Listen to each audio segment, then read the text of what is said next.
Introduction. Rich Dad, Poor Dad.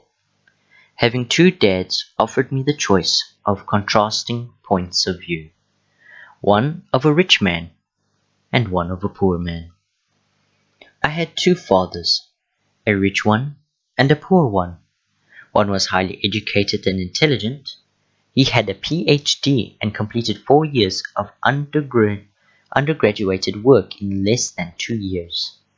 He then went on to Stanford University, the University of Chicago, and Northwestern University to do his advanced studies, all on full financial scholarships.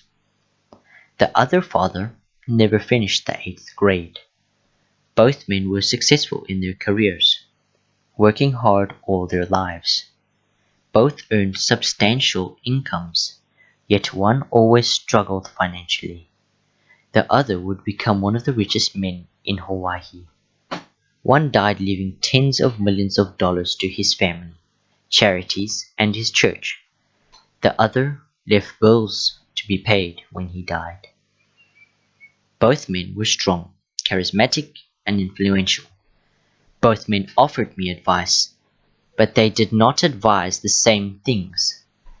Both men believed strongly in education, but did not recommend the same courses of study. If I had had only one dad, I would have had to accept or reject his advice.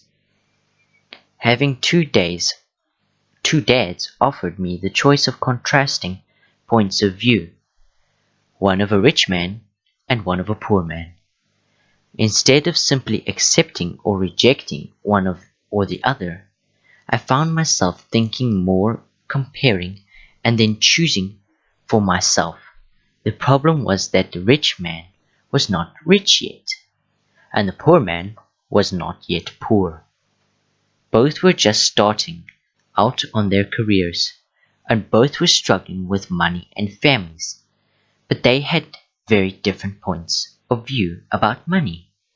For example, one dad would say, "The love of money is the root of all evil." The other said, "The lack of money is the root of all evil." As a young boy, having two strong fathers both influencing me was difficult.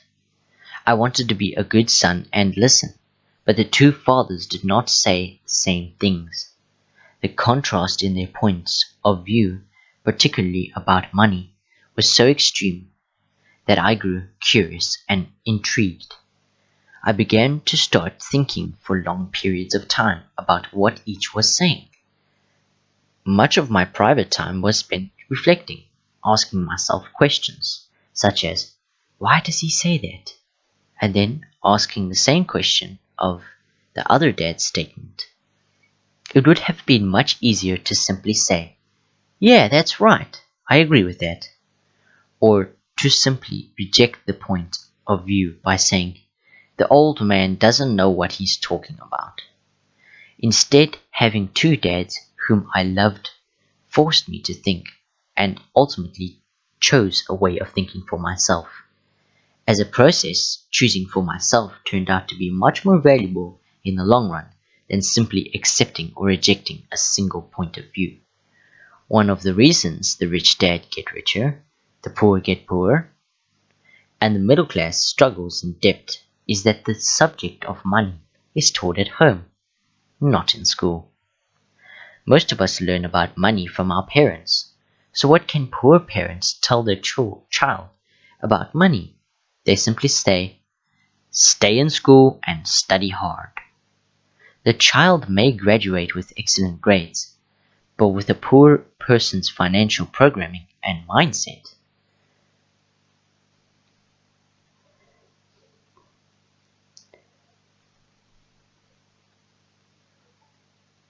sadly, money is not taught in schools.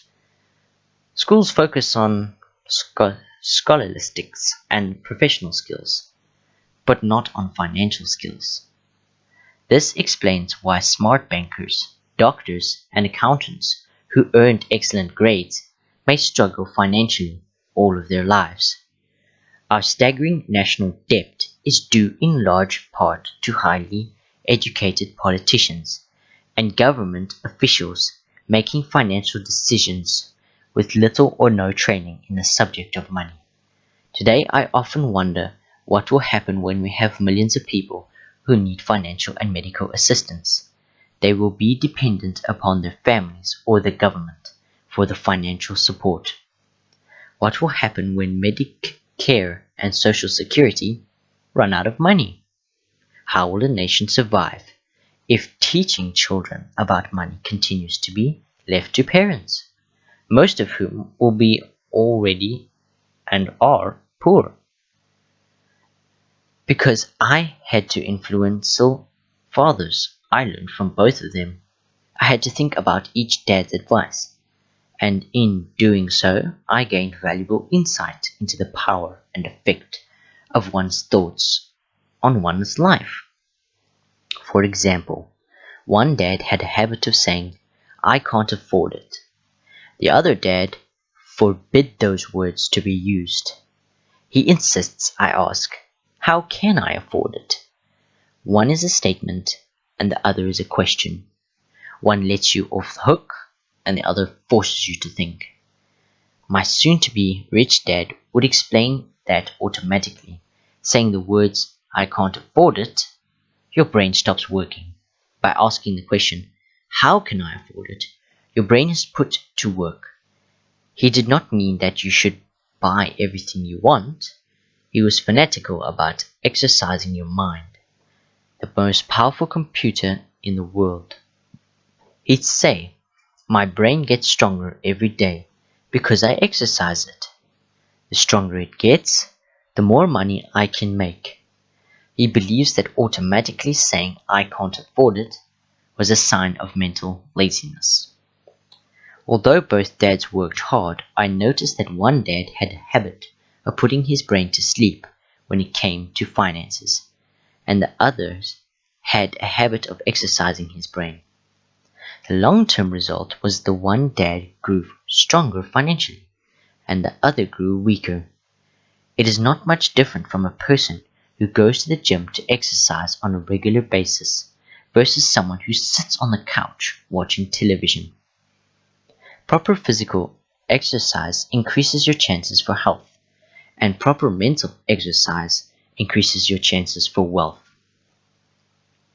My two dads had opposing attitudes, and that affected the way they thought. One dad thought that the rich should pay more in taxes to take care of those less fortunate. The other said, "Taxes punish those who produce and reward those who don't produce." One dad recommended, "Study hard so you can find a good company to work for." The other recommended, "Study hard so you can find a good company to buy." One dad said, "The reason I'm not rich is because I have you kids." The other said, "The reason I must be rich is because I have you kids." Are encouraged talking about money and business at the dinner table, while the other forbid the subject of money to be discussed over a meal. One said, "When it comes to money, play it safe. Don't take risks." The other said, "Learn to manage risks." One believed, "Our home is our largest investment and our greatest asset." The other believed, "My house is a liability, and if your house is your largest investment, you're in trouble." Both dads paid their bills on time, yet one paid his bills first, while the other paid his bills last. One dad believed in a company or the government taking care of you and your needs. He was always concerned about pay rises, retirement plans, medical benefits, sick leave, vacation days, and other perks. He was impressed with two of his uncles who joined the military and earned a retirement and entitlement package for life after 20 years of active service. He loved the idea of medical benefits and PX privileges the military provided its retirees. He also loved the tenure system available through the university, the idea of a job protection for life and job benefits seemed more important, at times, than the job. He would often say, "I've worked hard for the government. I'm entitled to these benefits." The others believed in total financial self-reliance. He spoke out against the entitlement mentality and how it created weak and financially needy people. He was empathetic about being financially competent. And Dad struggled to save a few dollars. The other created investments. One dad taught me how to write an impressive resume so I could find a good job. The other taught me how to write strong business and financial plans so I could create jobs. Being a product of two strong dads allowed me the luxury of observing the effects different thoughts have on one's mind and one's life. I noticed that people really do shape their lives through their thoughts. For example, my poor dad always said, "I'll never be rich," and that prophecy became reality. My rich dad, on the other hand, always referred to himself as rich. He would say things like, "I'm a rich man, and rich people don't do this." Even when he was flat broke after a major financial setback, he continued to refer to himself as a rich man. He would cover himself by saying, "There is a difference between being poor and being broke. Broke is temporary, poor is eternal." My poor dad would say, "I'm not interested in money," or "money doesn't matter." My rich dad always said, "Money is power." The power of our thoughts may never be measured or appreciated, but it became obvious to me as a young boy that it was important to be aware of my thoughts and how I expressed myself. I noticed that my poor dad was poor, not because of the amount of money he earned, which was significant, but because of his thoughts and actions. As a young boy, having two fathers, I became acutely aware of being careful about which thoughts I chose to adopt as my own. Should I listen to my rich dad or to my poor dad? There is a difference between being poor and being broke. Broke is temporary. Poor is eternal. Although both men had tremendous respect for education and learning, they disagreed about what they thought was important to learn. One wanted me to study hard, earn a degree, and get a good job to earn money. He wanted me to study to become a professional, an attorney or an accountant, and go to business school for my MBA. The other encouraged me to study to be rich, to understand how money works, and to learn how to have it work for me. "I don't work for money," were words he would repeat over and over. "Money works for me."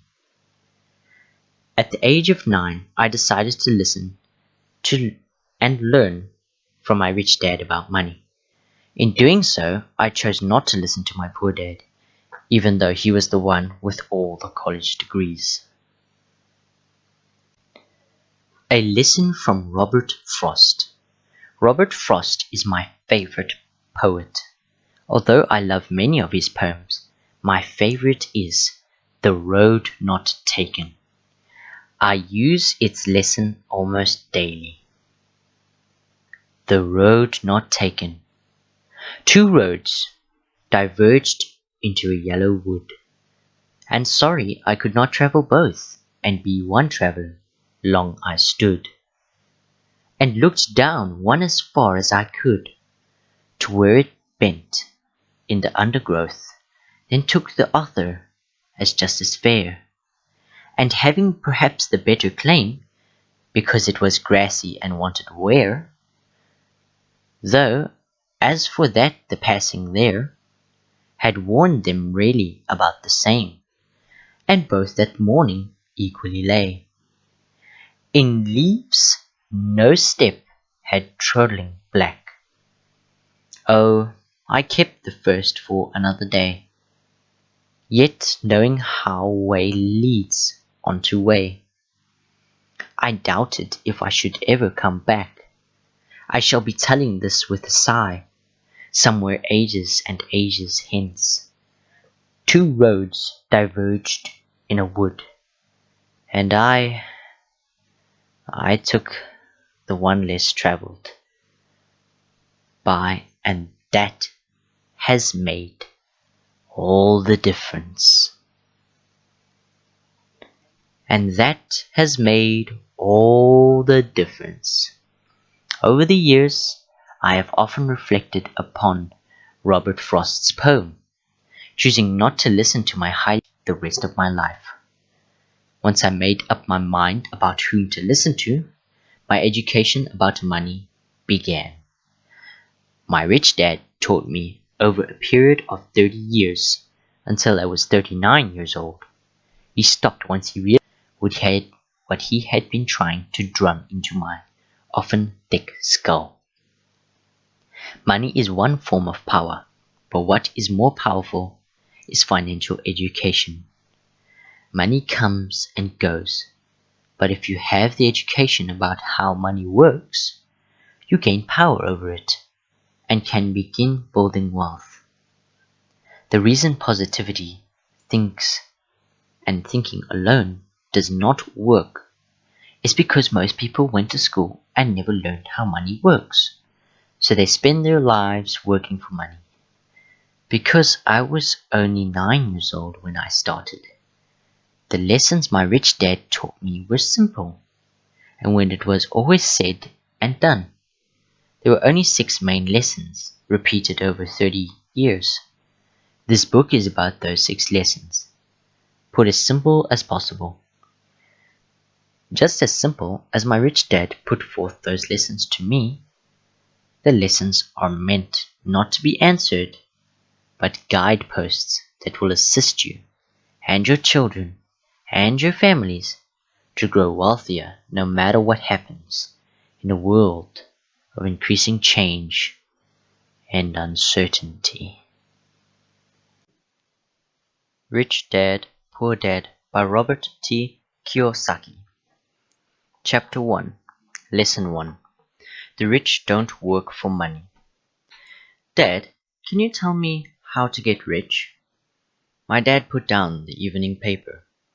Why do you want to get rich, son? Because today Jimmy's mom drove up in their new Cadillac, and they were going to their beach house for the weekend. He took 3 of his friends, but Mike and I weren't invited. They told us we weren't invited because we were poor kids. They did? My dad asked incredulously. Yeah, they did, I replied in a hurt tone. My dad silently shook his head, pushed his glass up the bridge of his nose, and went back to reading the paper. I stood waiting for an answer. The year was 1956. I was 9 years old. By some twist of fate, I attended the same public school where the rich people sent their kids. We were primarily a sugar plantation town in Hawaii. The managers of the plantation and the other affluent people, such as doctors, business owners, and bankers, sent their children to this public elementary school. After grade 6, their children were generally sent off to private schools. Because my family lived on one side of the street, I went to this school. Had I lived on the other side of the street, I would have gone to a different school, with kids from families more like mine. After grade 6, these kids and I would go on to the public intermediate and high school. There was no private school, for them or for me. My dad finally put down the paper. I could tell he was thinking. Well, son, he began slowly, if you want to be rich, you have to learn to make money. How do I make money? I asked. Well, you use your head, son, he said, smiling. Even then, I knew that really meant. That's all I'm going to tell you. Or, I don't know the answer, so don't embarrass me. As a partnership is formed. The next morning, I told my best friend Mike what my dad said. As best as I could tell, Mike and I were the only poor kids in the school. Mike was also the school by a twist of fate. Someone had drawn a jog in the line for the school district, and we wound up in the school with the rich kids. We weren't really poor, but we felt as if we were because all the other boys had new baseball gloves, new bicycles, new everything. Mom and Dad provided us with the basics, like food, shelter, and clothes. But that was about it. My dad used to say, if you want something, work for it. We wanted things, but there was not much work available for 9-year-old boys. So what do we do to make money? Mike asked. I don't know, I said. But do you want to be my partner? He agreed, and so on that Saturday morning, Mike became my first business partner. We spent all morning coming up with ideas on how to make money. Occasionally, we talked about all the cool guys at Jimmy's beach house having fun. It hurt a little, but that hurt was good because it inspired us to keep thinking of a way to make money. Finally, the afternoon, a bolt of lightning struck. It was an idea Mike got from a science book and he had read. Excitedly, we shook hands, and the partnership now had a business. For the next several weeks, Mike and I ran around our neighborhood, knocking on doors and asking our neighbors if they would save their toothpaste tubes for us. With puzzled looks, most adults consented with a smile. Some asked us what we were doing, to which we replied, we can't tell you, it's a business secret. My mom grew distressed as the weeks wore on. We had selected a site next to her washing machine at the place we would stockpile our raw materials, in a brown cardboard box that at one time held catsup bottles. Our little pile of used toothpaste tubes began to grow. Finally, my mom put her foot down. The sight of our neighbors' messy, crumpled, used toothpaste tubes had gotten to her. What are you boys doing? She asked. I don't want to hear again that it's a business secret. Do something with this mess or I'm going to throw it away. Mike and I pleaded and begged, explaining that we would soon have enough and then we would begin production. We informed her that we were waiting on a couple of neighbors to finish their toothpaste so we could have their tubes. Mom granted us a 1-week extension.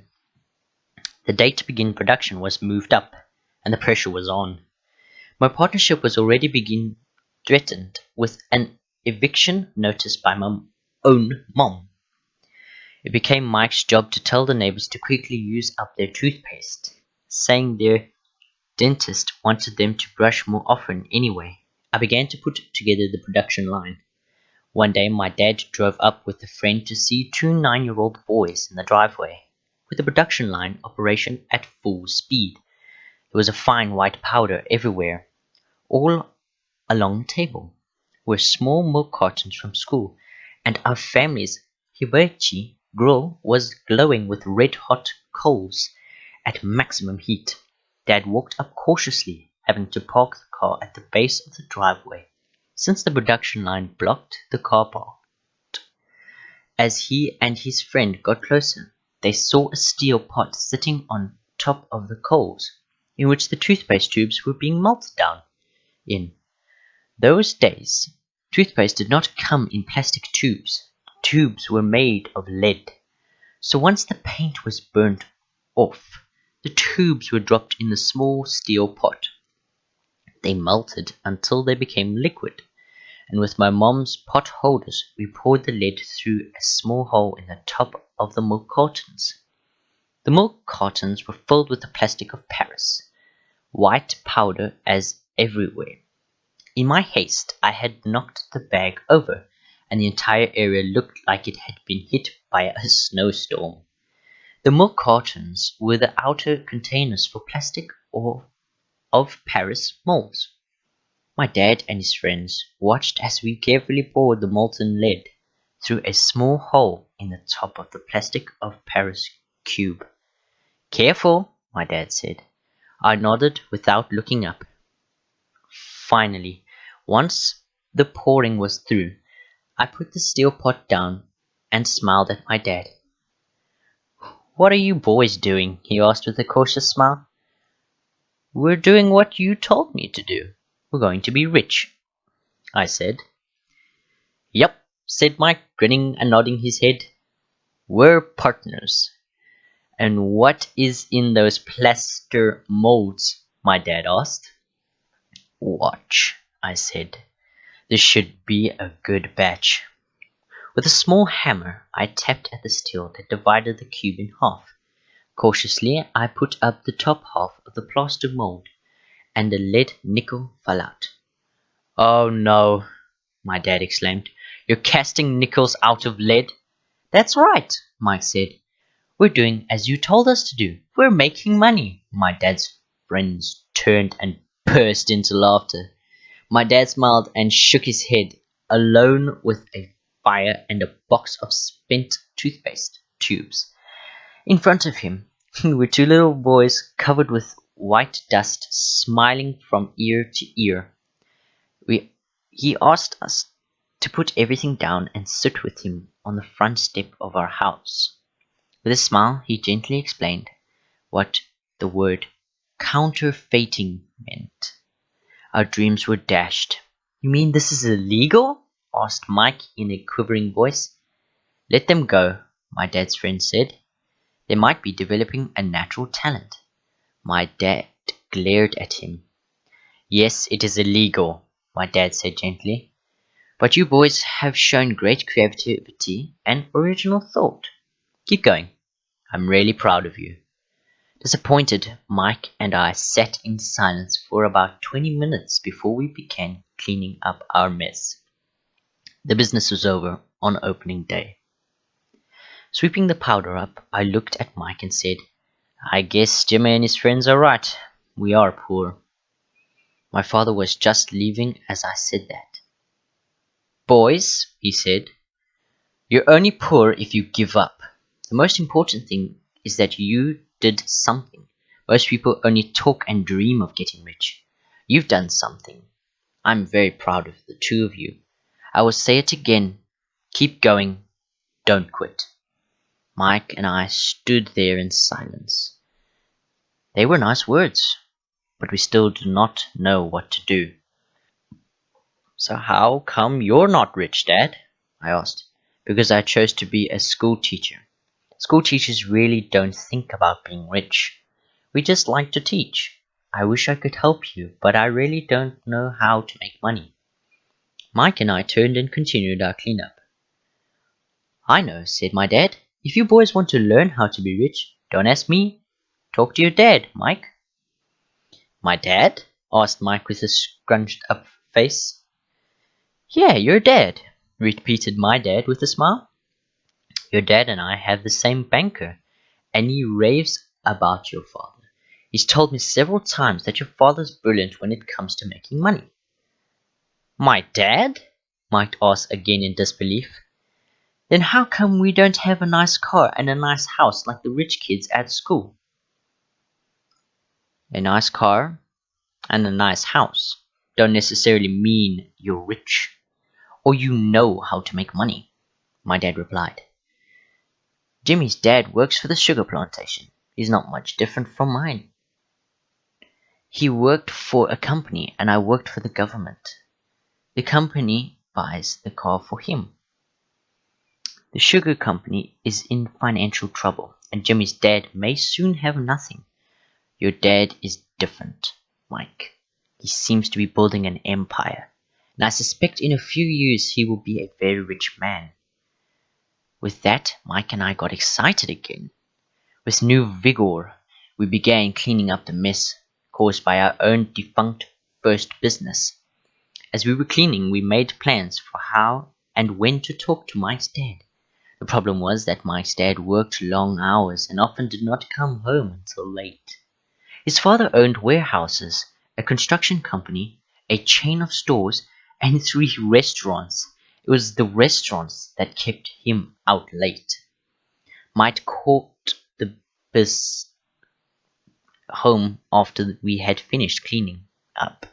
He was going to talk to his dad, but when he got home that night and asked him if he would teach us how to become rich, Mike promised to call as soon as he had talked to his dad, even if it was late. The phone rang at 8:30 p.m. "Okay," I said. "Next Saturday." I put the phone down. Mike's dad had agreed to meet with us on Saturday. I caught the 7:30 a.m. bus to the poor side of town. The lesson begins.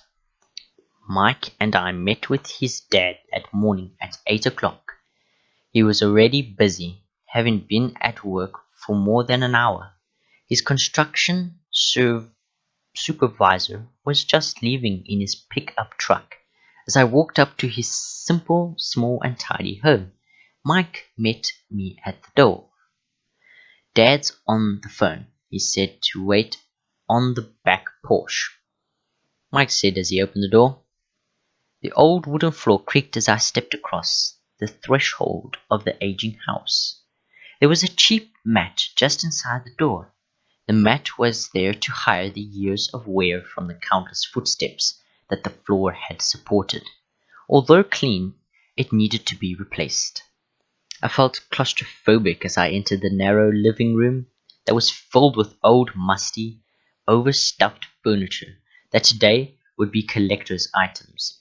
Sitting on the couch were two women, both a little older than my mum. Across from the woman sat a man in workman's clothes. He wore khaki slacks and khaki shirt, neatly pressed up without starch, and polished work boots. He was about 10 years older than my dad. They smiled as Mike and I walked past them toward the back porch. I smiled back shyly. "Who are those people?" I asked. "Oh, they work for my dad. The older man runs his warehouse, and the women are the managers of the restaurants. And as you arrived, he saw the construction supervisor who is working on a road project about 50 miles from here. His other supervisor, who is building a track of houses, left before you got here. Does this go on all the time?" I asked. "Not always, but quite often," said Mike, smiling as he pulled up a chair to sit down next to me.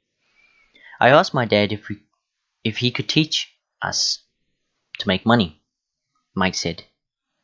"Oh, and what did he say?" I asked with cautious curiosity. "Well, he had a funny look on his face at first, and then he said he would make us an offer." "Oh," I said, rocking my chair back against the wall. I sat there perched on two rear legs of the chair. Mike did the same thing. "Do you know what the offer is?" I asked. "No, but we'll soon find out." Suddenly, Mike's dad burst through the rickery screen door and onto the porch.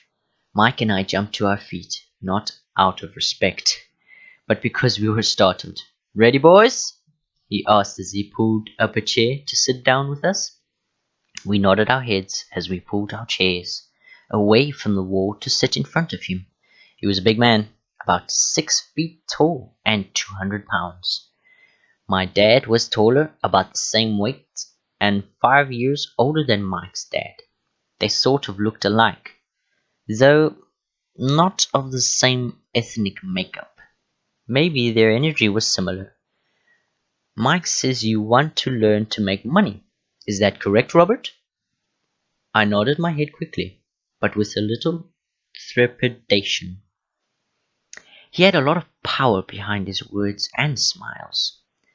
"Okay, here's my offer. I'll teach you, but I won't do it classroom style. You work for me, I'll teach you.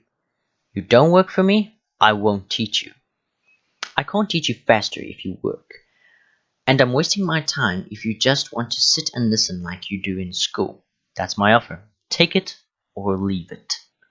Uh, may I ask a question first? I asked. Nope, take it or leave it. I've got too much work to do to waste my time. If you can't make up your mind decisively, then you'll never learn to make money anyway. Opportunities come and go. Being able to know when to make quick decisions is an important skill. You have the opportunity that you asked for. School is beginning, or it's over in 10 seconds, Mike's dad said with a teasing smile. Take it, I said. Take it? Said Mike. Good, said Mike's dad. Mrs. Martin will be by in 10 minutes. After I'm through with her, you'll ride with her to my superette, and you can begin working. I'll pay you 10 cents an hour, and you'll work 3 hours every Saturday. But I have a softball game today, I said. Mike's dad lowered his voice to a stern tone. Take it or leave it, he said. I'll take it, I replied, choosing to work and learn instead of playing. 30 cents later. By 9 a.m. that day, Mike and I were working for Mrs. Martin. She was a kind and patient woman. She always said that Mike and I reminded her of her 2 grown sons. Although kind, she believed in hard work and kept us moving. We spent 3 hours taking canned goods off the shelf, brushing each can with a feather duster to get the dust off, and then restacking them neatly. It was excruciatingly boring work. Mike's dad, whom I called my rich dad, owned 9 of these little superettes, each with a large parking lot. They were the early version of the 7-Eleven convenience stores. Little neighborhood grocery stores where people bought items such as milk, bread, butter, and cigarettes. The problem was that this was Hawaii before air conditioning was widely used, and the stores could not close their doors because of the heat.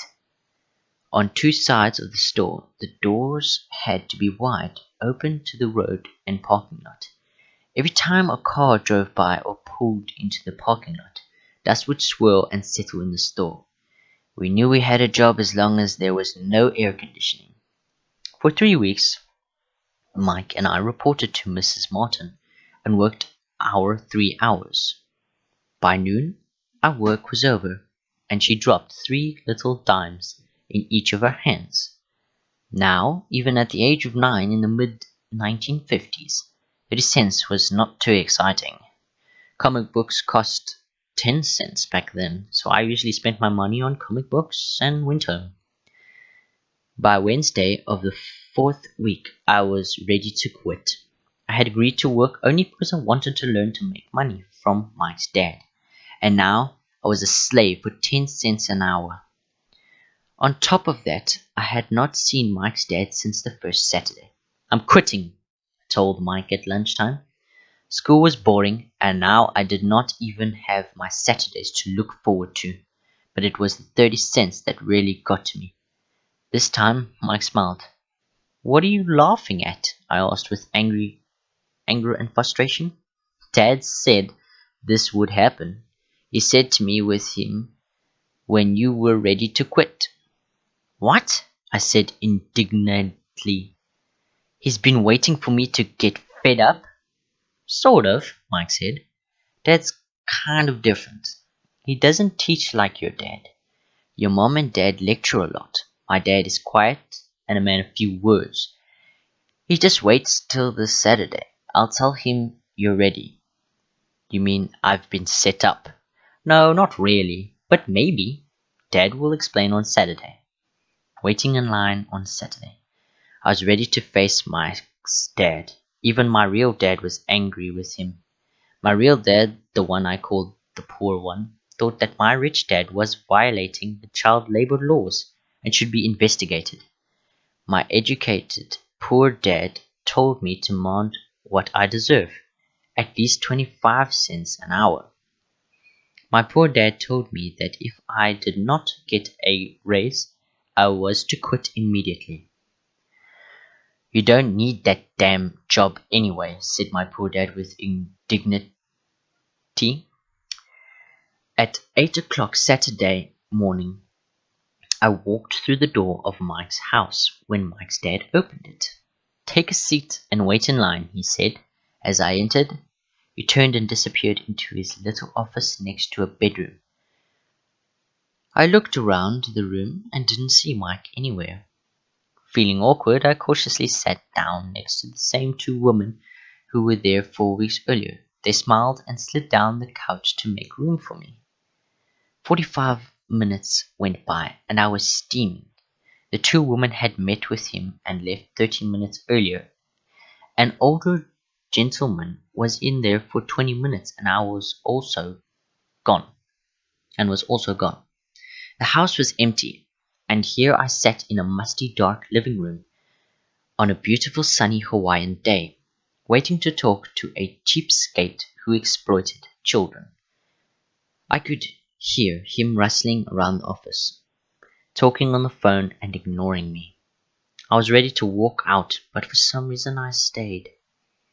Finally, 50 minutes later, at exactly 9 o'clock, Rich Dad walked out of his office, said nothing, and signaled with his hand for me to enter. I understand you want a raise, or you're going to quit, Rich Dad said. He swiveled in his office chair. Well, you're not keeping your end of the bargain, I blurted out, nearly in tears. It was really frightening for me to confront a grown-up. You said that you would teach me if I worked for you. Well, I've worked for you. I've worked hard. I've given up my baseball games to work for you, but you haven't kept your word, and you haven't taught me anything.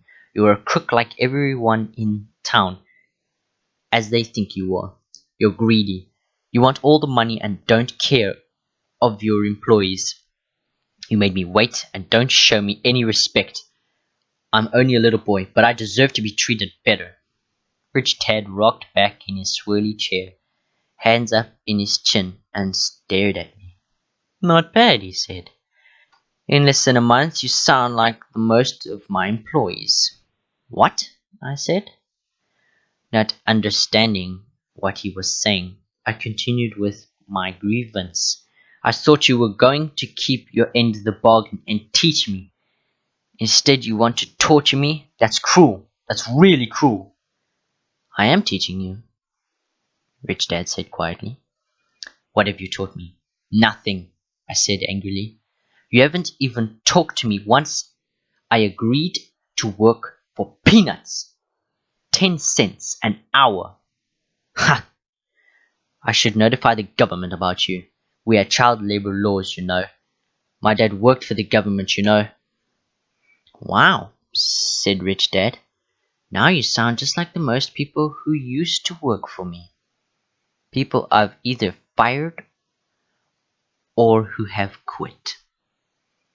So what do you have to say? I demanded, feeling pretty brave for a little kid. You lied to me. I've worked for you, and you have not kept your word. You haven't taught me anything. How do you know that I have not taught you anything? Asked Rich Dad calmly. Well, you've never talked to me. I've worked for 3 weeks, and you have not taught me anything, I said with a pout. Does teaching mean talking or a lecture? Rich Dad asked. Well, yes, I replied. That's how they teach you in school, he said, smiling. But that's not how life teaches you. And I would say that life is the best teacher of all. Most of the time, life does not talk to you. It just sort of pushes you around. Each push is life saying, wake up, there's something I want you to learn. What is this man talking about? I asked myself. Life pushes me around? Was life talking to me? Now I knew I had to quit my job. I was talking to someone who needed to be locked up. If you learn life lessons, you will do well. If not, life will just continue to push you around. Please do 2 things. Some just let life push them around. Others get angry and push back. But they push back against their boss, or their job, or their husband or wife. They do not know it's life that's pushing. I had no idea what he was talking about. Life pushes all of us around. Some people give up and others fight. A few learn the lesson and move on. They welcome life pushing them around. To these few people, it means they need and want to learn something. They learn and move on. Most quit, and a few like you fight. Rich Dad stood and shut the creaky old wooden window that needed repair. If you learn this lesson, you will grow into a wise, wealthy, and happy young man. If you don't, you will spend your life blaming a job, low pay, or your boss for your problems. You'll live life always hoping for the big break that will solve all your problems. Rich Dad looked over me to see if I was still listening. His eyes met mine. We stared at each other, communication through our eyes. Finally, I looked away once I had absorbed his message. I knew he was right. I was blaming him. And I did ask to learn. I was fighting. Rich Dad continued, or if you're the kind of person who has no guts, you just give up every time life pushes you. If you're that kind of person, you live all your life playing it safe, doing the right things, saving yourself for some event that never happens. Then you die, a boring old man. You'll have lots of friends who really like you because you were such a nice, hard-working guy. But the truth is that you let life push you into submission. Deep down, you were terrified of taking risks. You really wanted to win, but the fear of losing was greater than the excitement of winning. Deep inside you, and only you will know, you didn't go for it. You chose to play it safe. Our eyes met again. You've been pushing me around, I asked. Some people might say that, smiled Rich Dad. I would say that I just gave you a taste of life. What taste of life? I asked, still angry, but now curious and ready to learn. You boys are the first people who have ever asked me to teach them how to make money. I have more than 150 employees, and not one of them has asked me what I know about money. They ask me for a job and a paycheck, but never to teach them about money. So most will spend the best years of their lives working for money, not really understanding what it is they are working for. I say that. I sat there listening intently. So when Mike told me you wanted to learn how to make money, I decided to design a course that mirrored real life. I could talk until I was blue in the face. You wouldn't hear a thing. So I decided to let life push you around a bit so you could hear me. That's why I only paid you 10 cents. So what is the lesson I learned from working for only 10 cents an hour? I asked. That you're cheap and exploit your workers? Rich Dad rocked back and laughed heartedly. Finally he said, you'd best change your point of view. Stop blaming me and think I'm the problem. If you think I'm the problem, then you have to change me. If you realize that you're a problem, you can change yourself. Learn something and grow wiser. Most people want everyone else in the world to change but themselves. Let me tell you, it's easier to change yourself than everyone else. I don't understand, I said. Don't blame me for your problems, Rich Dad said, growing impatient. But you only paid me 10 cents. So what are you learning? Rich Dad asked, smiling. That you're cheap, I said with a sly grin. See, you think I'm the problem, said Rich Dad. But you are. Well, keep that attitude and you'll learn nothing. Keep that attitude that I'm the problem, and what choices do you have? Well, if you don't pay me more or show me more respect and teach me, I'll quit. Well, put, Rich Dad said. And that's exactly what most people do. They quit. and do looking for another job. A better opportunity and a higher pay. Actually thinking that this will solve the problem. In most cases, it won't. So what should I do? I asked. Just take this measly 10 cents an hour and smile? Rich Dad smiled. That's what the other people do. But that's all they do. Waiting for a raise thinking that more money will solve their problems? Most just accept it, and some take a second job working harder, but again accepting a small paycheck. I sat staring at the floor, beginning to understand the lesson Rich Dad was presenting. I could sense it was a test of life. I looked up and I asked, so what will solve the problem? This, he said, leaning forward in his chair and tapping me gently on the head. This stuff between your ears.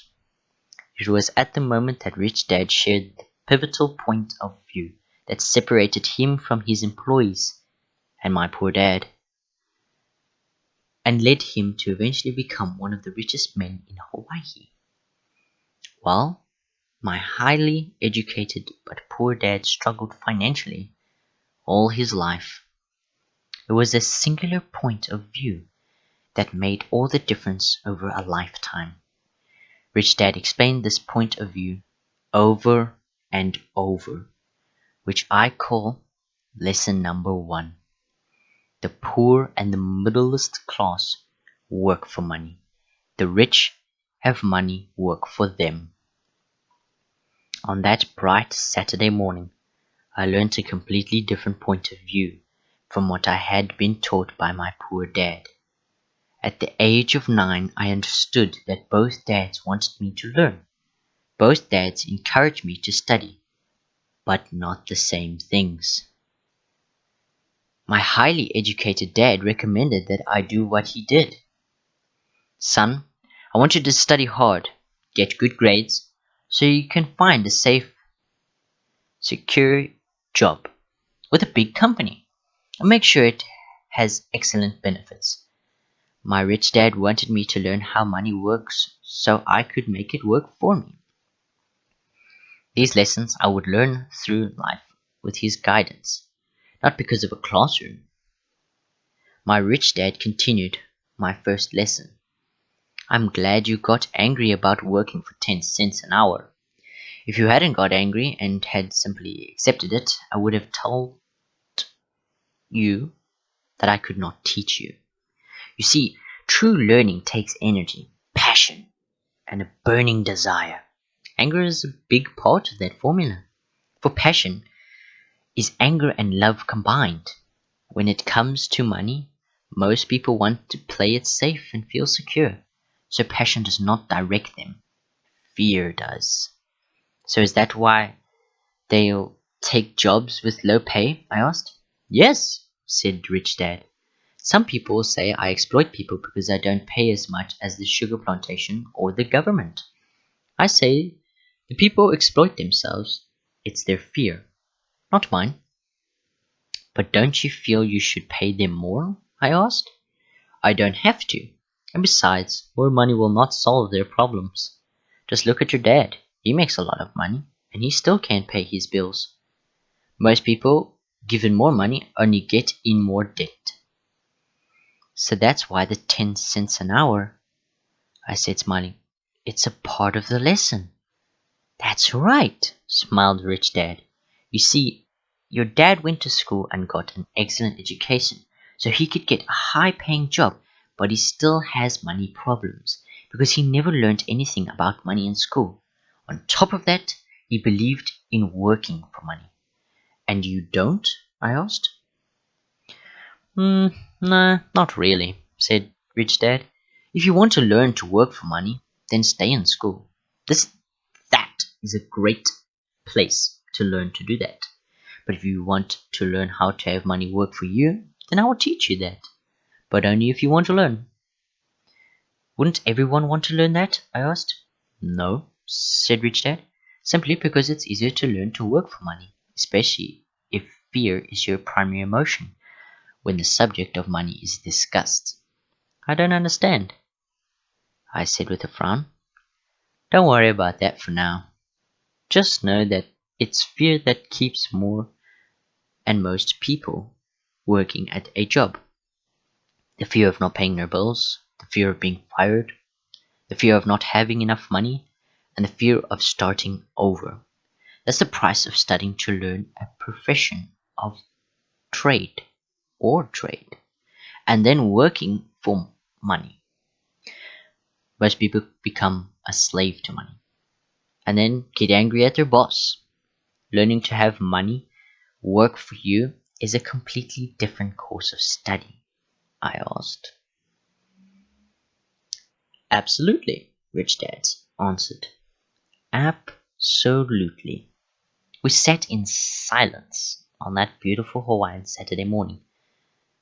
My friends had just started their little league baseball game, but for some reason I was now thankful I had decided to work for 10 cents an hour.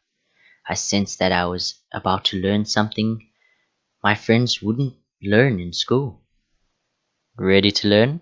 I asked Rich Dad. Absolutely, I said with a grin. I have kept my promise. I've been teaching you from afar, my rich dad said. At 9 years old, you've gotten a taste of what it feels like to work for money. Just multiply your last month by 50 years and you will have an idea of what most people spend their life doing. I don't understand, I said. How did you feel waiting in line to see me? Once to get hired and once to ask for money. Terrible, I said. If you choose to work for money, that is what life will be like, said Rich Dad. And how did you feel when Miss Martins dropped 3 dimes in your hands for 3 hours of work? Felt like it wasn't enough. It seemed like nothing. I was disappointed, I said. And that is how most employees feel when they look at their paychecks, especially after all the tax and other deductions are taken out. At least you got 100%. You mean most workers don't get paid everything? I asked with amazement. Heavens no, said Rich Dad.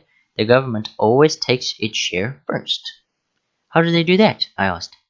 Taxes, said Rich Dad. You're taxed when you earn. You're taxed when you spend. You're taxed when you save. You're taxed when you die. Why do people let the government do that to them? The rich don't, said Rich Dad with a smile. The poor and the middle class do. I'll bet that I earn more than your dad, yet he pays more in taxes. How can that be? I asked. At my age, that made no sense to me. Why would someone let the government do that to them? Rich Dad rocked slowly and silently in his chair, just looking at me. Ready to learn? He asked. I nodded my head slowly. As I said, there is a lot to learn. Learning how to have money work for you is a lifetime study. Most people go to college for 4 years and their education ends. I already know that my study of money will continue over my lifetime, simply because the more I find out, I need to know. Most people never study the subject. They go to work, get their paychecks, balance their checkbooks, and that's it. Then they wonder why they have money problems. They think that more money will solve the problem. I don't realize that it's their lack of financial education that is the problem. So my dad has tax problems because he doesn't understand money? I asked confused. Look, said Rich Dad, taxes are just one small section on learning how to have money work for you. Today I just want to find out if you still have the passion to learn about money. Most people don't. They want to go to school, learn a profession, have fun at their work, and earn lots of money. One day they wake up with the big money problems and they can't stop working. That's the price of only knowing how to work for money instead of studying how to have money work for you. So do you still have the passion to learn? Asked Rich Dad. I nodded my head. Good, said Rich Dad. Now get back to work. This time, I will pay you nothing. What? I asked in amazement. You heard me. Nothing. You will work the same 3 hours every Saturday, but this time you will not get paid 10 cents per hour. You said you wanted to learn to not work for money, so I'm not going to pay you anything. I couldn't believe what I was hearing. I've already had this conversation with Mike, and he's already working, dusting and stacking canned goods for free. You'd better hurry and get back there. That's not fair, I shouted. You got to pay something. You said you wanted to learn. If you don't learn this now, you'll grow up to be like the 2 women and the older man sitting in my living room, working for money and hoping I don't fire them. Or like your dad, earning lots of money only to be in debt up to his eyeballs, hoping more money will solve the problem. If that's what you want, I'll go back to our ordinary deal of 10 cents an hour. Or you can do what the most adults do, complain that there is not enough pay, quit, and go looking for another job. But what do? I asked, which Dad tapped me on the head. Use this, he said. If you use it well, you will soon thank me for giving you an opportunity, and you will grow into a rich man. I stood there, still not believing what raw deal I was handed. I came to ask for a raise, and somehow I instead working for nothing. Rich Dad tapped me on the head again and said, Use this. Now get out here and get back to work. Lesson 1. The rich don't work for money. I didn't tell my poor dad I wasn't being paid. He wouldn't have understood.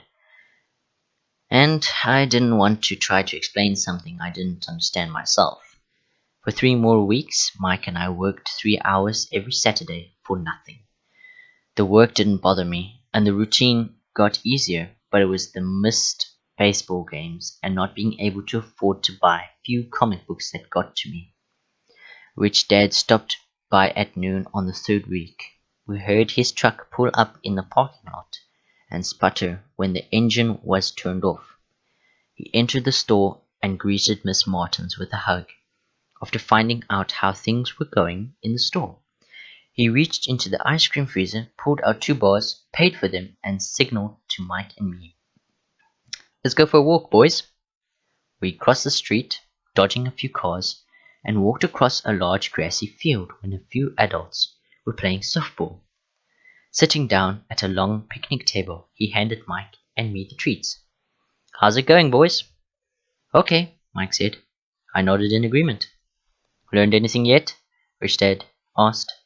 Mike and I looked at each other, shrugged our shoulders, and shook our heads in unison. Avoiding one of life's biggest traps. Well, you boys had better start thinking. You're staring at one of life's biggest lessons. If you learn it, you'll enjoy a life of great freedom and security. If you don't, you'll wind up like Miss Martins and most people playing softball in this park. They work very hard for a little money, cling to the illusion of job security, and looking forward to a 3-week vacation each year, and maybe a skimpy pension after 45 years of service. If that excites you, I'll give you a raise of 25 cents an hour. But there are good, hard-working people. Are you making fun of them? I demanded. A smile came over Rich Dad's face. Miss Martins is like a mother to me. I would never be that cruel. I may sound unkind because I'm doing my best to point something out to the 2 of you. I want to expand your point of view so you can see something most people will never have the benefit of seeing. because their vision is too narrow. Most people never see the trap they are in. Mike and I sat there, uncertain of his message. He sounded cruel, yet you would sense he was trying to drive home a point. With a smile, Rich Dad said, "Doesn't that 25 cents an hour sound good? Doesn't it make your heart beat a little faster?" I shook my head. No. But it really did. 25 cents an hour would be big bucks to me. "Okay, I'll pay you $1 an hour," Rich Dad said, with a sly grin. Now my heart started to race. My brain was screaming, "Take it, take it!" I could not believe what I was hearing. Still I said nothing. "Okay, $2 an hour." My little brain and heart nearly exploded after all. It was 1956, and being paid $2 an hour would have made me the richest kid in the world. I wouldn't imagine earning that kind of money. I wanted to say yes. I wanted the deal. I could picture a new bicycle, the new baseball glove, and the adoration of my friends when I flashed some cash. On top of that, Jimmy and his rich friends could never call me poor again. But somehow my mouth stayed shut. The ice cream had melted and was running down my hand. Rich Dad was looking at two boys, staring back at him, eyes wide open and brains empty. He was testing us. And he knew there was a part of our emotions that wanted to take the deal. He understood that every person has a weak and needy part of their soul that can be bought. And he knew that every individual also had a part of their soul that was resilient and could never be bought. It was only a question of which one was stronger. "Okay, $5 an hour." Suddenly I was silent. Nothing had changed. The offer was too big and ridiculous. Not many grown-ups in 1956 made more than that. But quickly my temptation disappeared and calm set in. Slowly I turned to my left to look at Mike. He looked back at me. The part of my soul that was weak and needy was silent. The part of me that had no price took over. I knew Mike had gotten to that point. "Good," Rich Dad said softly.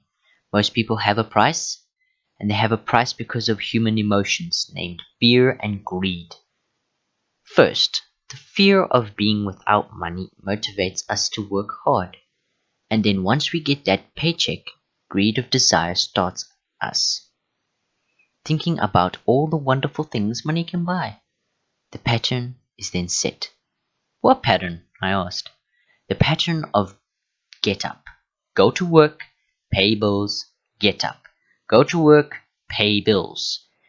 People's lives are forever controlled by two emotions, fear and greed. Offer them more money and they continue the cycle by increasing their spending. This is what I call the rat race. "There is another way?" Mike asked. "Yes," said Rich Dad slowly, "but only a few people find it." "And what is that way?" Mike asked. "That's what I hope you boys will learn as you work and study with me. That is why I took away all forms of pay." "Oh, any hints?" Mike asked. "We're kind of tired of working hard, especially for nothing." "Well, the first step is telling the truth," said Rich Dad. "We haven't been lying," I said. "I did not say you were lying. I said to tell the truth," Rich Dad retorted. "The truth about what?" I asked. "How you're feeling," Rich Dad said. "You don't have to say it to anyone else. Just admit it to yourselves." "You mean the people in this park, the people who work for you, Miss Martin, they don't do that?" I asked. "I doubt it," said the Rich Dad. "Instead, they feel the fear of not having money. They don't confront it logically. They react emotionally instead of using their heads," Rich Dad said. "Then they got a few bucks in their hands and again, the emotion of joy, desire, and greed take over. And again they react instead of thinking. So their emotion control their brain," Mike said. "That's correct," said Rich Dad. Instead of admitting the truth about how they feel, they react to their feelings and fail to think. They feel the fear, so they go to work, hoping that money will soothe the fear. But it doesn't. It continues to haunt them, and they return to work, hoping again that money will calm their fears, and again it doesn't. Fear keeps them in this trap of working, earning money, hoping the fear will go away. But every day they get up, and that old fear wakes up with them. For millions of people, that old fear keeps them awake all night, causing a night of turmoil and worry. So they get up and go to work, hoping that a paycheck will kill that fear, gnawing at their soul. Money is running their lives, and they refuse to tell the truth about that. Money is in control of their emotions and their souls, Rich Dad said quietly. Letting his words sink in, Mike and I heard what he said, but didn't understand fully what he was talking about. I just knew that I was often wondered why grown-ups hurried off to work. It did not seem like fun, and they never looked that happy, but something kept them going. Realizing we had absorbed as much as possible of what he was talking, Rich Dad said, I want you boys to avoid that trap. That is really what I want to teach you. Not just to be rich, because being rich does not solve the problem. It doesn't? I asked, surprised. No, it doesn't. Let me explain. The other emotion. Desire. Some call it greed, but I prefer desire. It's perfectly normal to desire something better, prettier, more fun, or exciting. So people also work for the money because of desire. They desire money for the joy they think it can buy. But the joy that money brings is often short-lived, and they soon need more money for more joy, more pleasures, more comfort, and more security. So they keep working, thinking money will soothe their souls, and that are troubled by fear and desire. But money can't do that. Even rich people do this? Mike asked. Rich people included, said Rich Dad. In fact, the reason many rich people are rich isn't because of desire, but because of fear. They believe that money can eliminate the fear of being poor, so they amass tons of it, only to find the fear gets worse. Now they fear losing the money. I have friends who keep working even though they had plenty. I know people who have millions who are more afraid now than when they were poor. They are terrified of losing it all. The fear that drove them to get rich got worse. That weak and needy part of their souls is actually screaming louder.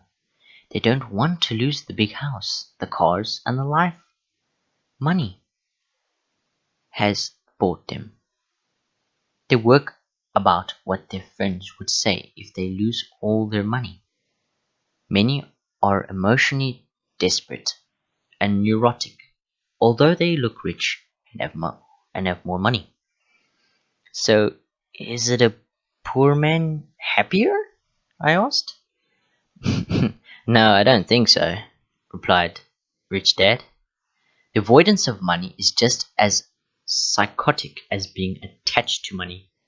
As if on cue, the town derelict went past our table, stopping by the large rubbish can and running around in it. The three of us watched him with great interest. When before, we probably would have just ignored him. Rich Dad pulled $1 out of his wallet and gestured to the old man. Seeing the money, the derelict came over immediately, took the bill, thanked Rich Dad profusely, and hurried off, ecstatic with his good fortune. He's not much different from the most of my employees, said Rich Dad. I've met so many people who say, oh, I'm not interested in money. Yet they'll work a job for 8 hours a day. That's a denial of truth. If they weren't interested in money, then why are they working?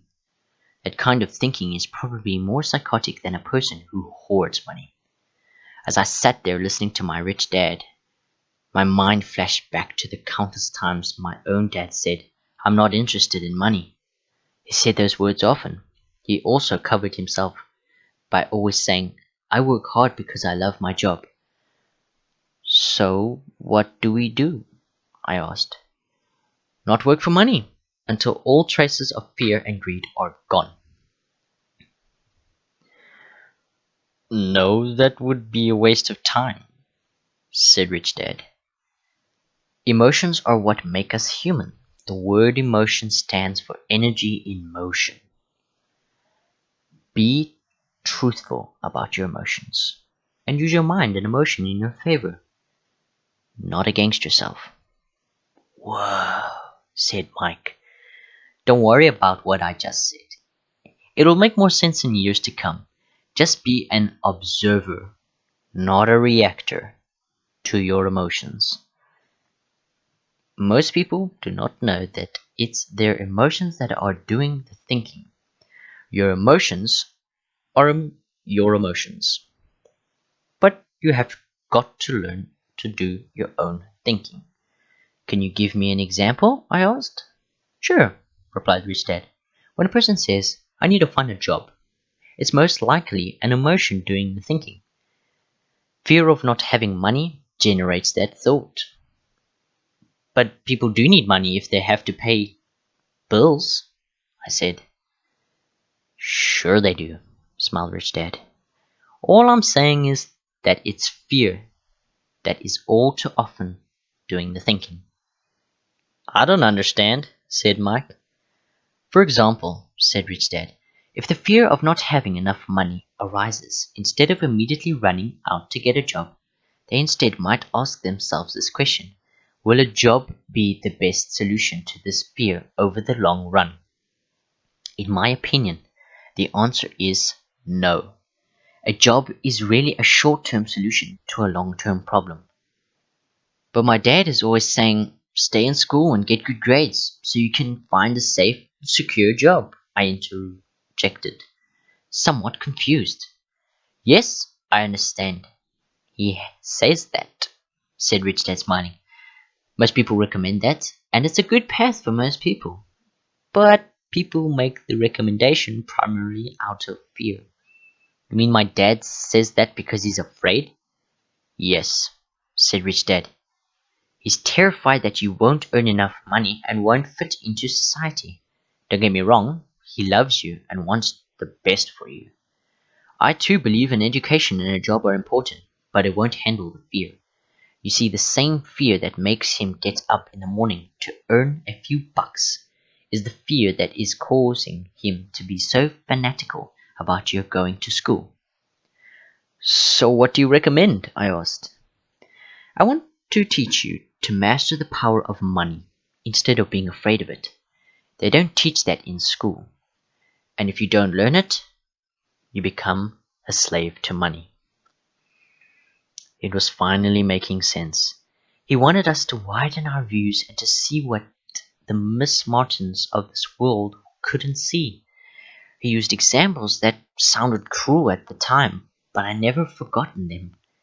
My vision widened that day, and I began to see the trap that lay ahead for most people. You see, we're all the employees ultimately. We just work at different levels," said Rich Dad. "I just want you boys to have a chance to avoid the trap caused by those two emotions, fear and desire. Use them in your favor, not against you. That's what I want to teach you. I'm not interested in just teaching you to make a pile of money. That won't handle the fear of desire. If you don't first handle fear and desire, and you get rich, you'll only be a highly paid slave." "So how do we avoid the trap?" I asked. "The main cause of poverty, of financial struggle, is fear and ignorance. Not the economy of the government or the rich. It's self-inflicted fear and ignorance that keeps people trapped. So you boys go to school and get your college degrees, and I'll teach you how to stay out of that trap." The pieces of the puzzle were appearing. My highly educated dad had a great education and a great career, but school never told him how to handle money or his fear of it. It became clear that I could learn different and important things from two fathers. So you've been talking about the fear of not having money. How does the desire for money affect our thinking? Mike asked.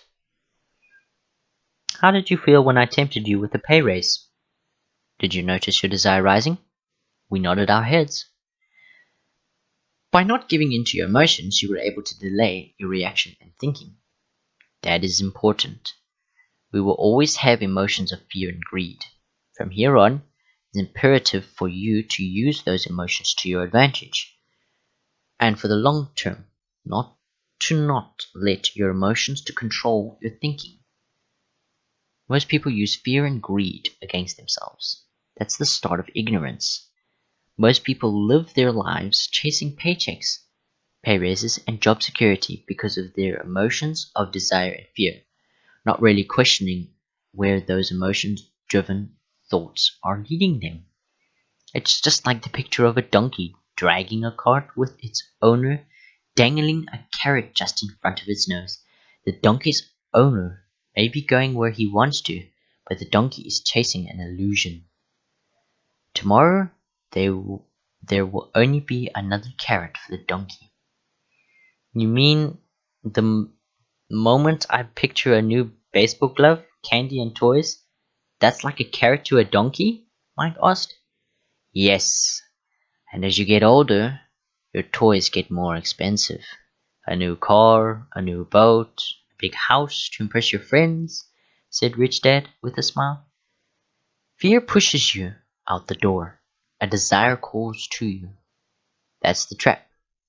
So what's the answer? Mike asked. What intensifies fear and desire is ignorance. That is why rich people with lots of money often have more fear the richer they get. Money is the carrot, the illusion. If the donkey could see the whole picture, it might rethink its choice to chase the carrot. Rich Dad went on to explain that a human's life is a struggle between ignorance and illumination. He explained that once a person stops searching for information and self-knowledge, ignorance sets in. That struggle is moment-to-moment decision. To learn, to open, or close one's mind. Look, school is very important. You go to school to learn a skill or profession to become a contribution member of society. Every culture needs teachers, doctors, mechanics, artists, cooks, business people, police officers, firefighters, and soldiers. School trains them to society can thrust and flourish, said Rich Dad. Unfortunately for many people, school's the end, not the beginning. There was a long silence. Rich Dad was smiling. I didn't comprehend everything he said that day, but as with the most great teachers, his word continued to teach for years. I've been a little cruel today, said Rich Dad, but I want you to always remember this talk. I want you to always think of Mrs. Martin, and I want you to always remember that donkey. Never forget that the fear and desire can lead you into life's biggest trap if you're not aware of them controlling your thinking. To spend your life living in fear, never exploring your dreams, is cruel. To work hard for money, thinking that it will buy you things that will make you happy, is also cruel. To wake up in the middle of the night terrified about paying bills is a horrible way to live life.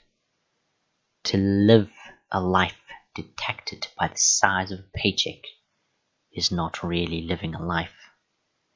Thinking that a job makes you secure is lying to yourself. That's cruel, and that's the trap I want you to avoid. I've seen how money runs people and their lives. Don't let that happen to you. Please don't let money run your life. A softball rolled under our table. Rich Dad picked it up and threw it back. So what does ignorance have to do with greed and fear? I asked. Because It is ignorance about money that caused so much greed and fear, said Rich Dad. Let me give you some examples. A doctor wanting more money to better provide for his family raises his fees. By raising his fees, it makes healthcare more expensive for everyone. It hurts the poor people the most, so they have worse health than those with money, because the doctor raises their fees. The attorneys raise their fees, because the attorneys' fees have gone up. School teachers want a raise, which raises our taxes, and on and on and on. Soon there will be such a horrifying gap between the rich and the poor that the chaos will break out and another great civilization will collapse. History proves the great civilizations collapsed when the gap between the have and have-nots is too great. Sadly, America is on that same course because we haven't learned from history. We only memorize historical dates and names, not the lessons. Aren't prices supposed to go up? I asked. In an educated society with a well-run government, prices should actually come down. Of course, that is often only true in theory. Prices go up because of greed and fear caused by ignorance. If schools taught people about money, there would be more money and lower prices. But schools focus only on teaching people to work for money, not how to harness money's power. But don't we have to business schools? Mike asked. And haven't you encouraged me to go for my MBA? Yes, said Rich Dad. But all too often business schools train employees to become sophisticated bean counters. Heaven forbid a bean counter takes over a business. All they do is look at the numbers, fire people, and kill the business. I know this because I hire bean counters. All they think about is cutting costs and raising prices, which cause more problems. Bean counting is important. I wish more people knew it. But it too is not the whole picture, added Rich Dad angrily. So, is there an answer? Asked Mike. Yes, said Rich Dad. Don't use your emotions to think, not to think with your emotions. When you boys mastered your emotions by agreeing to work for free, I knew there was hope. When you again restricted and resisted your emotions when I tempted you with more money, you were angry. You were again learning to think, in spite of being emotionally charged. That's the first step. Why is that step so important? I asked. Well, that's up to you to find out. If you want to learn, I'll take you boys into the briar patch, a place almost everyone else avoids. If you go with me, you'll let go of the idea of working for money and instead learn to have money work for you. And what will get if we go with you? What if we agree to learn from you? What will we get? I asked. The same thing Brer Rabbit got, said Rich Dad, referring to the classic children's story. Is there a briar patch? I asked. Yes, said Rich Dad. The briar patch is our fear and greed. Confronting fear, weaknesses, and neediness by choosing our own thoughts is the way out. Choosing our thoughts? Mike asked, puzzled. Yes. Choosing what we think rather than reacting to our emotions. Instead of just getting up and going to work because not having the money to pay our bills is scaring you. Ask yourself, is working at this the best solution to this problem? Most people are too afraid to rationally think things through, and instead run out of the door to a job they hate. The tar baby is in control. That's why, and what I mean by choosing your thoughts. And how do we do that?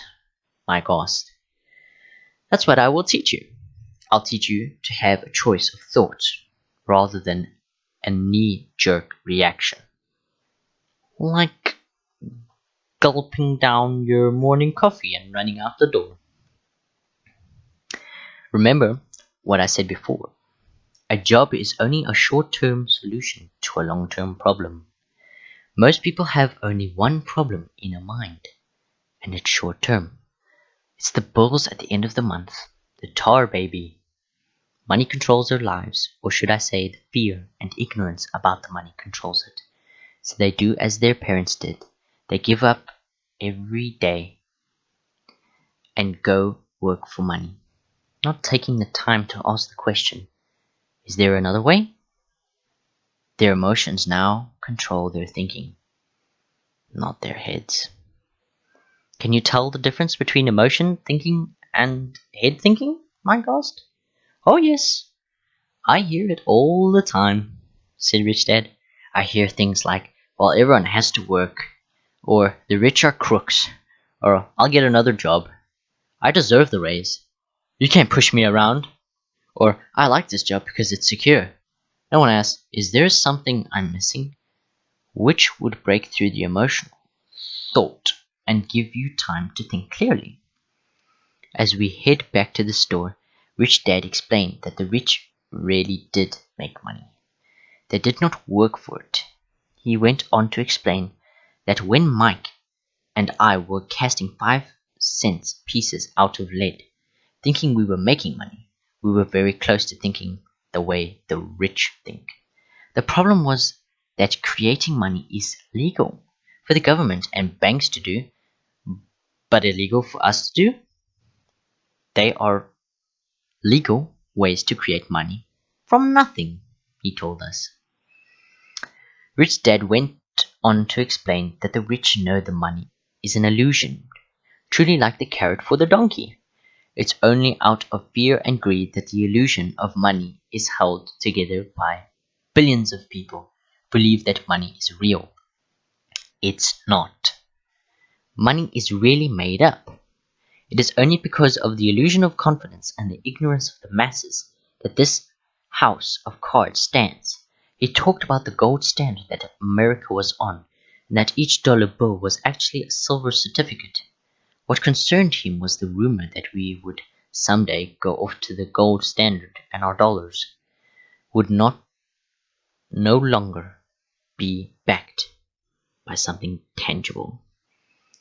If that happens, boys, all hell will break loose.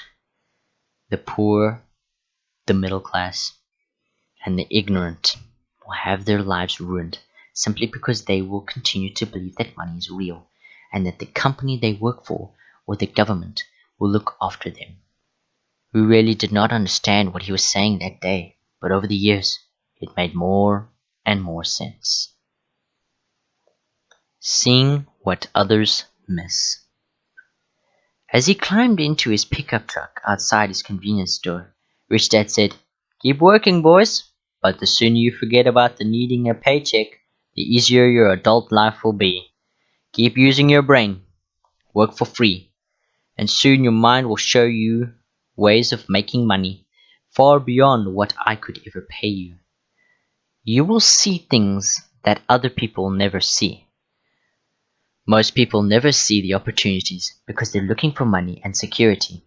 So that's all they get. The moment you see one opportunity, you'll see them for the rest of your life. The moment you do that, I'll teach you something else. Learn this, and you'll avoid one of the life's biggest traps." Mike and I picked up our things from the store and waved goodbye to Miss Martin. We went back to the park to the same picnic bench and spent several more hours thinking and talking. We spent the next week at school thinking and talking too. For 2 more weeks we kept thinking, talking, and working for free. At the end of the second Saturday, I was again saying goodbye to Miss Martin's and looking at the comic book stand with the longing gaze. The hard thing about not even getting 30 cents every Saturday was that I didn't have any money to buy comic books. Suddenly, as Miss Martin said goodbye to Mike and me, I saw her do something I'd never seen her do before. Miss Martin was cutting from the front page of the comic book in half. She kept the top half of the comic book cover and threw the rest of the book into a large covered box. When I asked her what she did with the comic book, she said, "I throw them away. I give the top of half of the cover book to the comic book distributor for the credit when he brings it in the new comics. He's coming in an hour." Mike and I waited for an hour. Soon the distributor arrived, and I asked him if we could have the comic books. To my delight, he said, "You can have them if you work for this store and do not resell them." Remember our old business partnership? Well, Mike and I revived it. Using a spare room in Mike's basement, we began piling hundreds of comic books in that room. Soon our comic book library was open to the public. We hired Mike's younger sister, who loved to study, to be head librarian. She charged each child 10 cents admission to the library, which was open from 2:30 p.m. to 4:30 p.m. every day after school. The customers, the children of the neighborhood, could read as many comics as they wanted in 2 hours. It was a bargain for them, since a comic cost 10 cents each, and they could read 5 or 6 in 2 hours. Mike's sister would check the kids as they left to make sure they weren't borrowing any comic books. She also kept the books, logging in how many kids showed up every day, who they were, and any comments they might have. Mike and I averaged $9.50 per week over a 3-month period. We paid his sister $1 a week and allowed her to read the comics for free, which she rarely did since she was always studying. Mike and I kept our agreement by working in the store every Saturday and collecting all the comic books from the different stores. We kept our agreement to the distributor by not selling any comics. We burnt them once they got too tattered. We tried opening a branch office, but we could never quite find someone as trustworthy, as dedicated as Mike's sister. At an early age, we found out how hard it was to find good staff. 3 months after the library first opened, a fight broke out in the room. Some bullies from another neighborhood pushed their way in, and Mike's dad suggested we shut down the business. So our comic book business shut down, and we stopped working on Saturdays at the convenience store. But Rich Dad was excited because he had new things he wanted to teach us.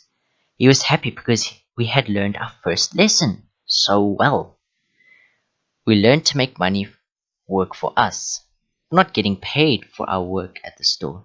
We were forced to use our imaginations to identify an opportunity to make money. By starting our own business, the comic book library, were in control of our own finances, not dependent on an employer. The best part was that our own business generated money for us. Even when we weren't physically there, our money worked for us. Instead of paying us money, Rich Dad had given us so much more.